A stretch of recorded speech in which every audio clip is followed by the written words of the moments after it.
Hola y bienvenido al podcast de Tecnoapp 21, episodios semanales con análisis, entrevistas y conversaciones sobre tecnología. Yo soy Javier López y te acompañaré en los próximos minutos. El cambio a la movilidad eléctrica es una realidad cargada de promesas. Hoy analizo en qué punto estamos en esta transición ecológica y las consecuencias de optar por uno u otro camino. ¡Comenzamos!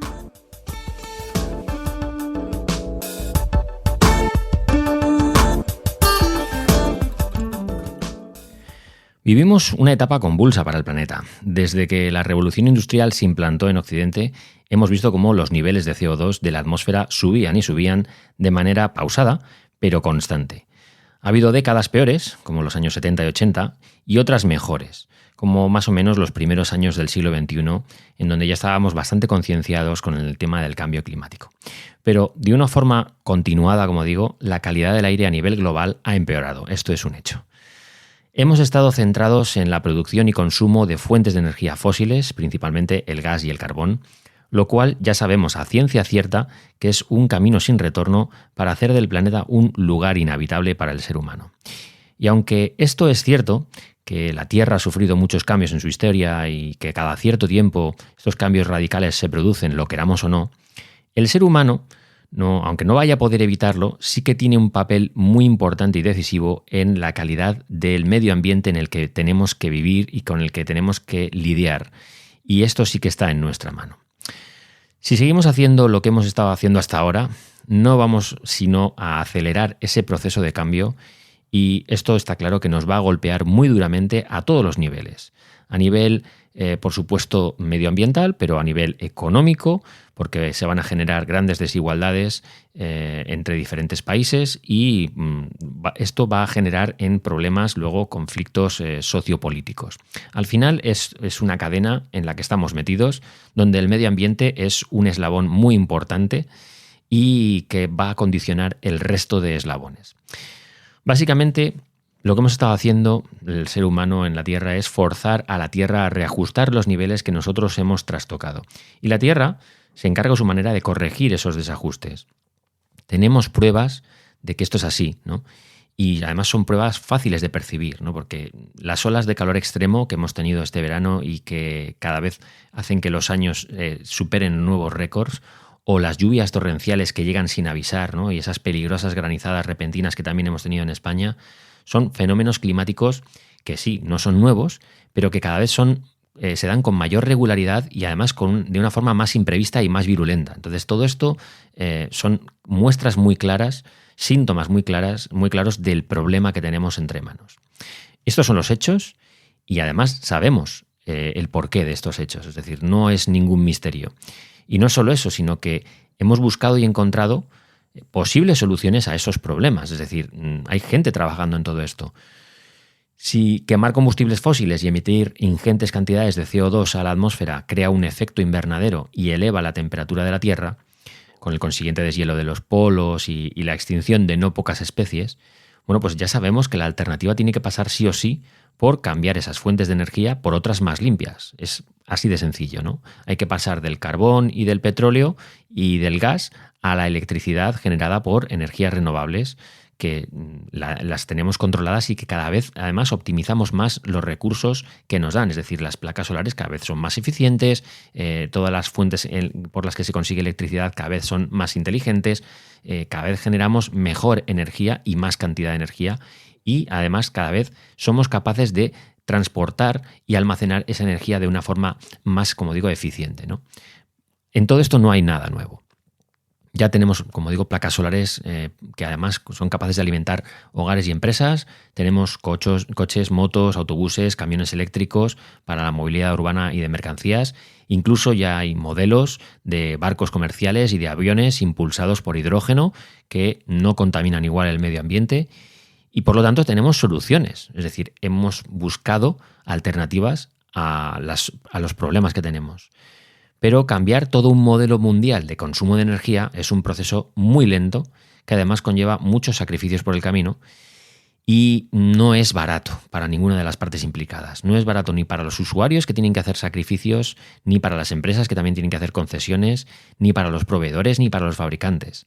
Y ahí es donde está la principal barrera y el problema de base del cambio climático, ¿no? y de este cambio en la movilidad, ¿no? Si nos centramos, como digo, en la movilidad eléctrica y hablamos en concreto de la urbana, vemos cómo la gran mayoría de ciudadanos tienen que estacionar sus coches en la calle porque no disponen de una plaza de garaje. Y este es el primer escollo a superar para que los coches eléctricos puedan ser masivos, porque necesitamos un lugar donde estacionarlos y donde sobre todo los podamos cargar, porque en la calle puedes dejar el coche perfectamente, pero no lo vas a poder cargar. Los puntos de recarga en la calle son muy, muy escasos y desde luego no dan abasto para la población. Y teniendo en cuenta que la mayoría de la gente estaciona el coche en la calle, pues aquí tenemos un problema, ¿no? La promesa es que, claro, si apostamos por esta tecnología y nos compramos un coche eléctrico, bueno, pues estamos apostando por algo a futuro, porque ahora mismo el coche eléctrico es una promesa que no podemos cumplir, es decir, no podremos cargarlo en diferentes puntos porque no va a haber suficientes puntos de carga en la ciudad. Sí que hay en centros comerciales, hay postes de carga que implantan las principales empresas eléctricas por la calle, en las principales vías, ¿no? De las más transitadas, en muchos parkings subterráneos también hay plazas de carga, pero con esto no basta. Ni de lejos, ¿no? No basta para poder abastecer la posible demanda de los usuarios. Ahora sí, porque ahora mismo yo no tengo un coche eléctrico, pero hay muy poca gente que con un coche eléctrico tenga que cargar el coche fuera de su casa, porque la mayoría tienen su plaza de garaje o su garaje y lo cargan allí en su casa, ¿no? Pero esta gente cuando sale a la calle, pues sí que puede encontrar una plaza de aparcamiento que tenga un poste para cargar, porque, como digo, son pocas y están libres. Pero el día de mañana, si esto queremos hacerlo masivo, es inviable, ¿no? Así que aquí tenemos un gran problema, porque, bueno, pues si no tenemos una plaza de garaje, pues lo tenemos complicado para, en las grandes ciudades, poder cargar un coche de forma normal y habitual, no digo a diario, pero cada pocos días. La siguiente gran barrera que se encuentra el coche eléctrico, y por el cual todavía es una promesa y no una realidad, es el precio. Para empezar, si queremos comprar un coche eléctrico, tendremos que desembolsar un sobreprecio directo mucho más grande que su homólogo de combustión, ¿no? Eso en el hipotético caso de que exista una alternativa por parte de la marca, porque muchas veces las marcas solo tienen algún modelo suelto en versión eléctrica, pero la gran mayoría de modelos siguen siendo de diésel y gasolina. Esto está llamado a cambiar de aquí a 10 años porque las empresas automovilísticas van a tener que dejar de fabricar coches de combustión y hacer solo coches eléctricos. Con lo cual, esa promesa es casi una realidad de que de aquí a unos años, cuando vayamos a un concesionario, lo que nos van a ofrecer es un coche eléctrico o un coche eléctrico. Y como mucho podremos encontrar ya coches descatalogados de gasolina que, bueno, pues restos de stocks que se llaman, que estarán muy baratos y que serán, bueno, pues de fácil acceso, ¿no? Pero realmente el que quiera un coche nuevo y actual, del 2028 o del 2030, tendrá que pasar por un coche eléctrico sí o sí. Esta barrera de tener que pagar más por un coche eléctrico que por uno de combustión es en cierta medida una barrera psicológica. Es una barrera real porque de entrada pagas más, pero también es psicológica, ¿no? Porque sí que es cierto que podemos argumentar que en el medio y largo plazo, cuando tú pagas más por un coche eléctrico, lo vas a recuperar porque ese gasto que tienes que hacer lo vas a recibir a través de unas recargas mucho más baratas, es decir, que el gasto en el alimentar el coche va a ser mucho más bajo el gasto en un coche eléctrico que en uno de gasolina, sobre todo viendo cómo la gasolina no deja de subir y vale, la electricidad sí que ha subido mucho, pero aún así sigue siendo compensa el comprarte un coche eléctrico respecto a uno de gasolina, porque en el largo plazo, no en el corto ni en el medio plazo, sino en el largo plazo de la vida útil de un coche, es decir, un coche que te va a durar 10, 15 años, bueno, pues a partir de X años, del sexto o séptimo año, si ruedas bastante el coche, vas a poder amortizar ese gasto extra que has hecho, porque te vas a estar ahorrando un dinero importante. Y la última gran barrera que tiene el coche eléctrico es la del cambio en la forma de usarlo, ¿no? Porque para moverse por la ciudad con desplazamientos cortos y si disponemos de un lugar donde cargarlo, pues bueno, pues como digo, no hay muchos problemas. Tú tienes un garaje y te mueves poco por la ciudad, el coche eléctrico es para ti, sí o sí, porque lo vas a poder cargar en tu casa tranquilamente y porque ni siquiera lo cargarás cada día, a lo mejor lo cargas una vez a la semana, porque si haces pocos kilómetros, evidentemente, pues te va a compensar. Pero desde luego ese coche está limitado a la ciudad. Es decir, nada de hacer grandes desplazamientos de la misma forma que usaríamos un coche de combustión, con lo cual estamos aquí enfrentándonos a un cambio de uso. Es decir, ya no puedes plantearte el comprar un coche para todo, sino que te tienes que plantear comprar un coche específico para la ciudad, que no un coche en general. Tú antes cuando comprabas un coche, hoy es día que si te vas a comprar un coche, compras un coche y punto. Es decir, compras un coche para que te lleve por la ciudad, pero para si en un momento dado te tienes que hacer 300 kilómetros, te los haces y ya está. Y si te tienes que ir de vacaciones durante 15 días, pues te vas con el coche y ya está, y se acabó. Y a lo mejor una de las barreras por las que se tiene que encontrar, con las que se va a encontrar el coche eléctrico es que van a ser coches concretos para usos concretos. Y esto es un cambio de paradigma, con lo cual, bueno, aquí tenemos un problema. Es otro problema, ¿no? No podemos planear un viaje o una escapada de fin de semana de más de 300-400 kilómetros con los coches eléctricos que tenemos hoy en día sin hacer ciertas concesiones. Puedes hacerlo, puedes hacer un viaje, por supuesto, pero vas a tener que hacer, como digo, ciertas concesiones porque vas a estar restringido en ciertos movimientos que vayas a tener que hacer con el vehículo. Es decir, vas a tener que planear anticipadamente dónde hay un punto de recarga en ese trayecto largo, a la ida o a la vuelta. Vas a tener que ver qué haces en ese tiempo, es decir, no es echo gasolina en 5 o 10 minutos y me voy, sino que es paro durante 1 hora, 2 horas, recargo y me voy. Al menos con los coches que tenemos hoy en día esto es así. Y esto es un cambio en la forma de usarlo, que es la tercera gran barrera. Es decir, por un lado tendríamos el estacionamiento, dónde lo cargo, dónde lo guardo el coche.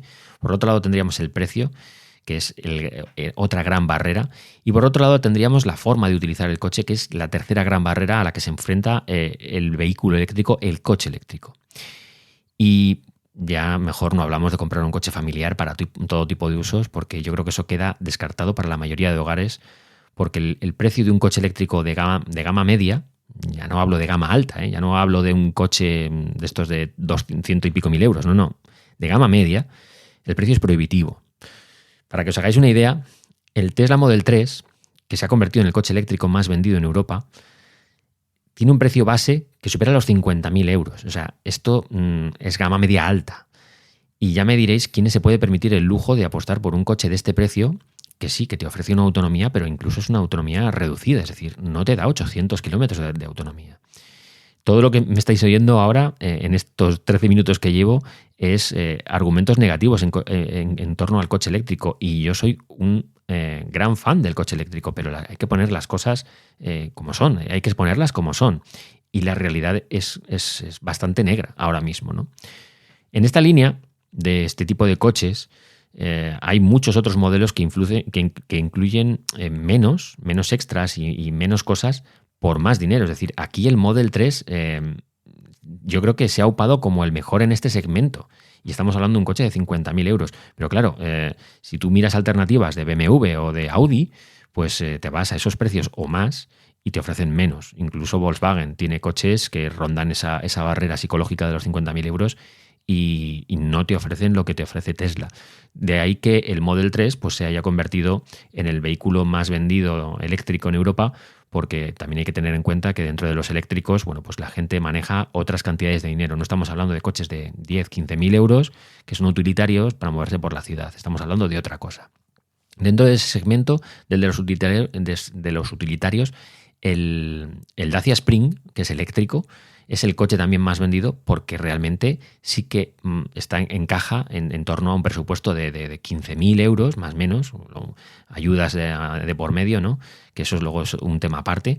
Pero bueno, digamos que sí que encaja en ese rango de precios y lo que hace es que ofrece bastante por lo que tú pagas. Es decir, sí que es un precio razonable para un coche de ciudad y que te da lo que te da. Es decir, tiene una autonomía muy reducida y unas prestaciones muy comedidas, pero bueno, pues al menos es un precio asequible o accesible para para el común de los mortales, ¿no? Para la mayoría de la gente. Así que bueno, para el tema de los vehículos eléctricos hay que saber que hay una serie de barreras y cosas a las que nos tenemos que enfrentar, que son lo que hacen que ahora mismo esto sea una promesa. Es una realidad en el momento actual porque vivimos en un momento de cambio en el que los concesionarios, las marcas, los concesionarios puede que no, pero las marcas sí están apostando por el coche eléctrico porque también les dejan unos márgenes de beneficio mucho más altos y les interesa, pero también porque realmente es algo a lo que los gobiernos están forzando a la población, es decir, hay que moverse hacia aquí y hay que dar los pasos en esta dirección, ¿no? Pero es un problema, es decir, tenemos un auténtico problema en este sentido y esto es algo que hay que analizar punto por punto.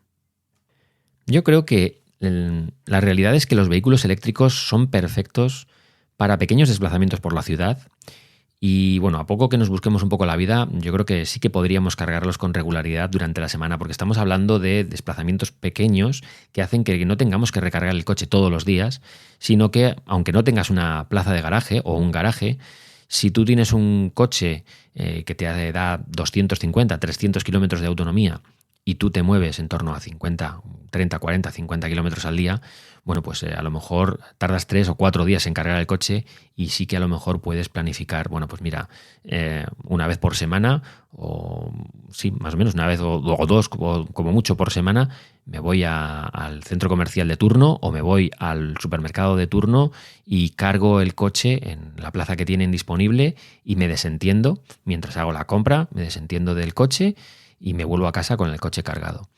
Y así tiro toda la semana. O encuentro algún poste de carga en la ciudad que es más o menos cerca de donde vivo y lo puedo cargar.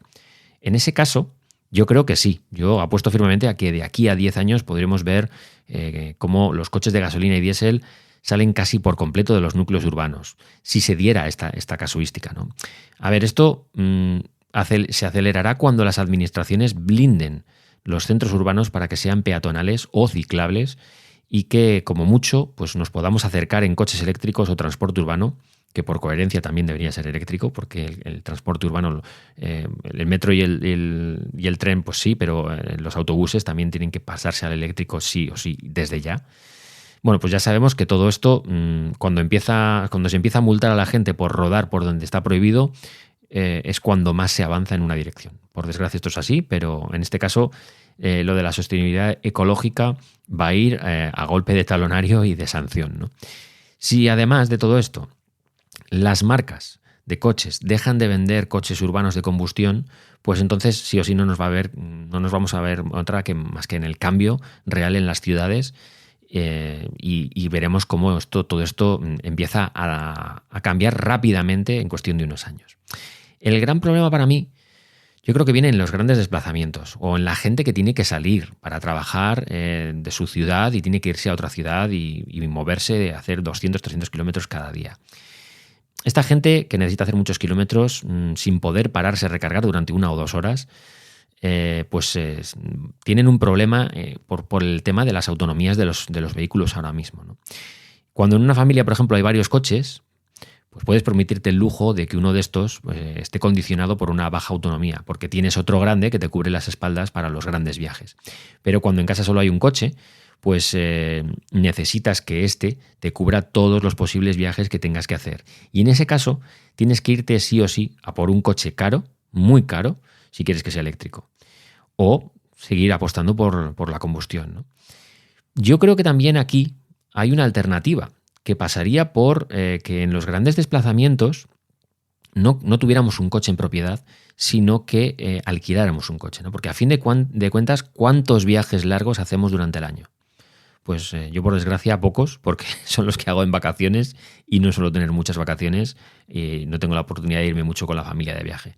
Por lo que yo creo que sí que te puede compensar alquilar un coche por unos días y liberarte de todas las cargas impositivas que tiene un coche durante el resto del año. Porque no nos engañemos, un coche tiene que pasar una ITV, tiene una serie de impuestos municipales, tienes que pagar seguros anuales.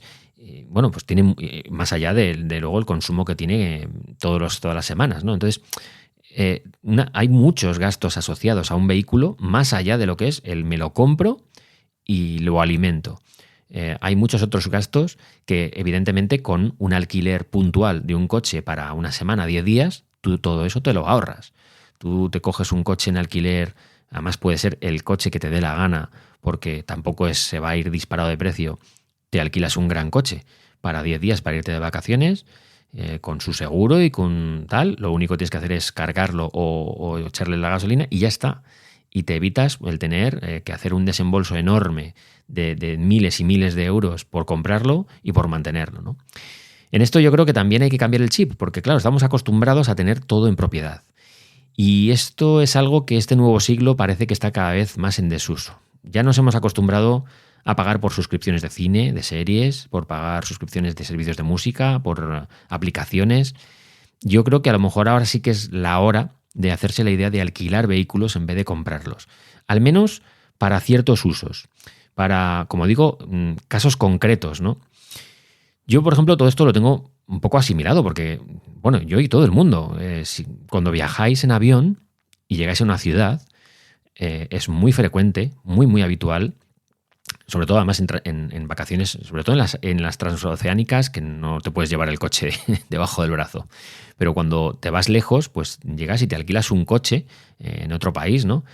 Y en estos viajes, pues, bueno, pues esto es algo que funciona y funciona perfectamente. Es decir, la gente ya lo tiene muy asimilado, ¿no? Esto hace décadas que lleva funcionando y que es un negocio lucrativo y es un negocio sostenible y que tiene mucho sentido, todo el sentido del mundo. Es como si te vas a una isla, pues evidentemente no te queda otra que alquilarte ahí un coche si quieres moverte por allí, ¿no? Pues es un poco trasladar esta experiencia, pero a nuestro día a día. Es decir, no solo para cuando me tenga que ir de viaje a otro país o a una isla donde no puedo llevarme mi coche, sino en un viaje que podría hacer en mi coche. Si yo ya no tengo ese coche, ese gran coche, bueno, pues me alquilo uno durante 15 días y salgo al paso, ¿no? Esto es algo que es un cambio de chip, pero me parece que es interesante tenerlo en cuenta, ¿no? Y luego también hay otra posible solución para el día a día, y es que cada vez más gente utiliza servicios de coche compartido o car sharing, ¿no? Cada vez más empresas se lanzan a ofrecer opciones para alquilar un vehículo para, ya no hablo de grandes desplazamientos, sino para los pequeños desplazamientos de la ciudad. Esto sería una alternativa a tener un coche en propiedad para la ciudad. Porque claro, si nuestra movilidad por la ciudad no nos obliga a hacer muchos viajes diarios ni a hacer muchos kilómetros, y si con el transporte urbano podríamos cubrir estas necesidades, bueno, entonces es muy probable que haya alguna de estas opciones de micromovilidad de alquiler que encajen con nosotros por precio y por disponibilidad, porque haya alguno cerca, ¿no?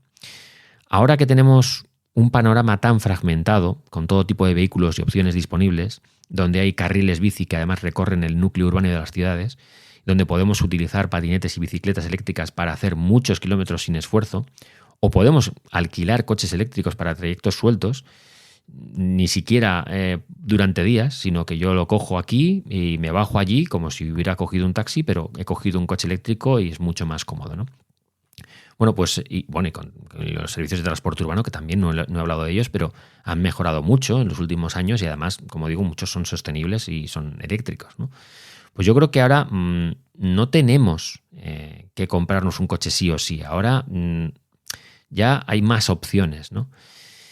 Y esto por no hablar de los servicios que cada vez son también más populares del renting o el leasing que ofrecen entidades financieras, bueno, como una forma de tenerte un poco atado, ¿no? Pero que también al final es una alternativa muy buena para la movilidad que, bueno, nos hace pasar por un banco o por una entidad financiera, que eso no es muy agradable porque siempre hay mucha letra pequeña y hay muchas historias, pero a fin de cuentas es una alternativa que está ahí y que más allá de la gente que trabaja en empresas o para empresas y tiene coches en renting o leasing y ya está muy acostumbrado a trabajar con un coche de empresa, también cada vez más lo veo en particulares, que se apuntan a, bueno, pues con este banco pues pago una cuota mensual y tengo un coche que no es mío, pero que no tiene esas cargas impositivas, esos impuestos y todo eso, esos pagos añadidos de seguro, tal cual.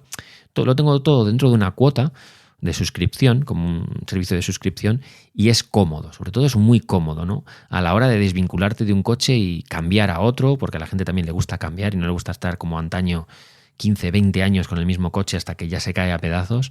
La gente prefiere tener, igual que tenemos un móvil nuevo cada poco tiempo, pues también quiere tener un coche nuevo cada poco tiempo. Y eso, pues el renting y el leasing nos lo permiten, ¿no? Así que lo de tener un coche en propiedad, bueno, pues parece que empieza a quedarse un poco como algo obsoleto, como un concepto que está muy arraigado, pero que no es necesariamente lo que se va a imponer e implantar de cara al futuro. De hecho, las empresas cada vez apuestan más por dar alternativas que sí, nos saquen igual el dinero, pero más lentamente. Yo creo que además las empresas, los fabricantes de coches cada vez han encarecido más el precio de los coches y hacen que esto, cuando has comprado un coche hace 10 años y ahora te plantas en un concesionario y ves los precios de ahora y lo comparas con lo que pagaste hace 10 o 12 años, es una bofetada tan grande que hace que realmente mucha gente empiece a buscar alternativas o, de entrada, alarguen mucho más la vida útil de lo que tienen, ¿no? Pero por otro lado, busquen alternativas, porque no es algo que pensemos que podemos amortizar en el tiempo. Y habría que ver realmente si gastarse 30, 40, 50 mil euros en un coche se puede amortizar y cómo se puede amortizar. Evidentemente, para quien no es un problema soltar 50.000 euros, pues no se trata de amortizar, se trata de vivir. Es decir, yo tengo el dinero y me lo gasto como quiero, ¿no? Y aquí faltaría más, cada uno se gasta el dinero en lo que quiere. Pero si tú no tienes esos 50.000 euros como para gastártelos tan alegremente, pues a lo mejor tienes que empezar a valorar otras opciones. Así que bueno, yo creo que, como digo, lo del coche en propiedad es algo que se está quedando cada vez más obsoleto. La escalada imparable de los precios de los coches nuevos y las nuevas formas de movilidad disponibles, incluso las nuevas modalidades de trabajo, con el teletrabajo que se ha abierto tras la pandemia, pues yo creo que hace que todo esto esté cambiando a pasos agigantados, algo que estaba muy arraigado, que estaba muy metido en la psique de las personas, ¿no? Que era comprarte un piso o una casa y comprarte un coche, ¿no? Esto era como algo muy aspiracional durante décadas. Y ahora cada vez pues ya no es tan sinónimo de algo inteligente o algo que sea interesante para nosotros, porque la gente cada vez se mueve más de destino, de lugar, y a lo mejor no le interesa tener un piso o una casa en propiedad, y a lo mejor el coche en propiedad no te interesa porque realmente no se adapta a lo que tú demandas para tu día a día y no lo vas a amortizar. Bueno, hasta aquí es un poco el análisis de cómo lo veo yo, todo este tema de la movilidad eléctrica, de la promesa que es y de la realidad o de la posible realidad que tenemos entre manos.